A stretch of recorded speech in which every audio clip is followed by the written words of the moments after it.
பேரவை தலைவர் அவர்களே, பேரவை நான் அதுக்குள்ள போல பேரவையோட மாண்பை நான் கடைபிடிக்கிறேன். அன்பார்லிமெண்ட் வேற இந்த பேரவையில பயன்படுத்தக்கூடாது. நான் வந்து ஏத்துக்கிறேன். நான் கேட்கிறேன், மானிய கோரிக்கைக்குள்ள வந்துருங்க. மானிய கோரிக்கைக்குள்ள வரேன். பாருங்க, பேரவை தலைவர் அவர்களே, ஒரு தவறான வார்த்தை அந்த அவையில பேசினாலே இந்த அவையில இருந்து நீக்கிறீங்க. லைவ்ல போயிருதேன்னு சொல்லி கவலைப்படுறாங்க எதிர்கட்சிக்காரங்க. என்ன லைவ்ல போயிருச்சே, ஏன் நீங்க வந்து பாத்தீங்கன்னா ஆய்வுக்கு உட்படுத்தி நீக்குங்கன்றீங்க. ஒரு வார்த்தையே தவறு. ஏன்னா இந்த நாட்டில் வந்து பாத்தீங்கன்னா மாற்றுத்திறனாளிகள் அழகான பேர் வைக்கிறோம். புரியுதா உங்களுக்கு?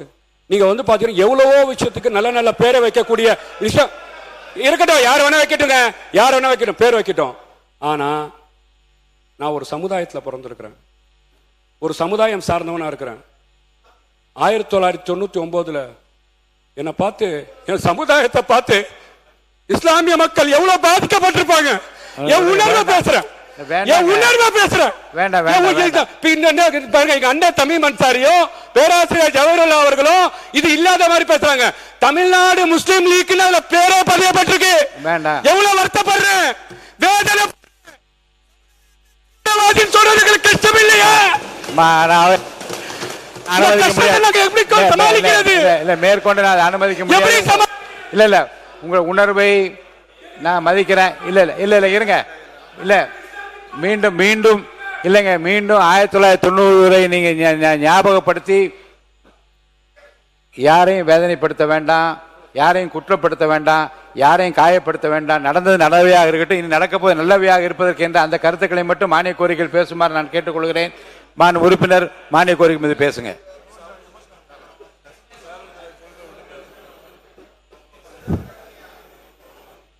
ஒரு முக்கியமான கோரிக்கைங்கய்யா.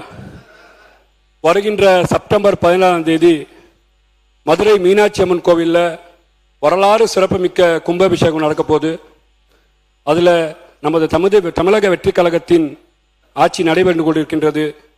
இந்த நிகழ்ச்சியில் மாண்புமிகு முதலமைச்சர் எங்கள் வெற்றி தலைவர் அவர்கள் வருகை தந்து விழாவை சிறப்பிக்க வேண்டும் என்று மதுரை மாவட்ட மக்களின் சார்பாக பணிவன்புடன் கேட்டுக்கொள்கின்றேன்.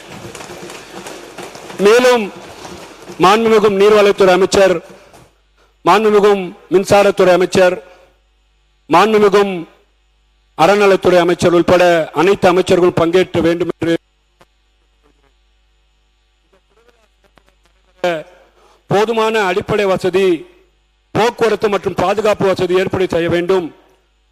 கும்பாபிஷேக நிகழ்ச்சியை முக்கிய இடங்களிலிருந்து மதுரைக்கு சிறப்பு ரயில்கள் இயக்கப்பட வேண்டும் என்று நான் அன்போடு கேட்டுக்கொள்கின்றேன்.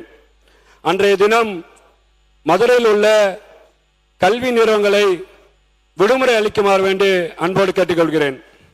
வெற்றி தளபதி அவர்கள் அரசு பதவியேற்று 100 நாட்களிலே விவசாயிகளுக்கு 6226 கோடியை பயிர்க்கடனை தள்ளுபடி செய்து சாதனை படைத்த ஒரே ஆட்சி தமிழ்நாட்டோட முதலமைச்சர் வெற்றி தளபதி ஆட்சி என்பதை இந்த இடத்தில் நான் பதிவு செய்ய கடப்பட்டிருக்கிறேன்.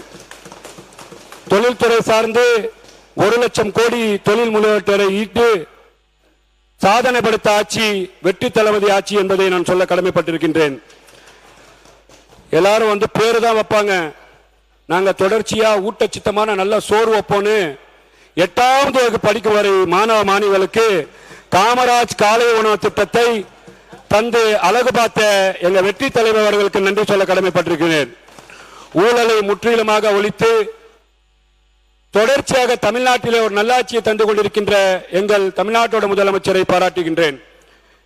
கோயில் பக்கத்தில் இருக்கக்கூடிய, மசூதி பக்கத்தில் இருக்கக்கூடிய, சர்ச்சு பக்கத்தில் இருக்கக்கூடிய, பள்ளிக்கூடங்கள் பக்கத்தில் இருக்கக்கூடிய வந்த ஒரே நாள்ல தொடர்ச்சியாக வேகமாக செயல்பட்டு 717 மதுபான கடைகளை மூடி சரித்திரம் சாதனை படைத்த எங்கள் வெற்றி தலைவர் அவர்களுக்கு நன்றி பாராட்டுகின்றேன்.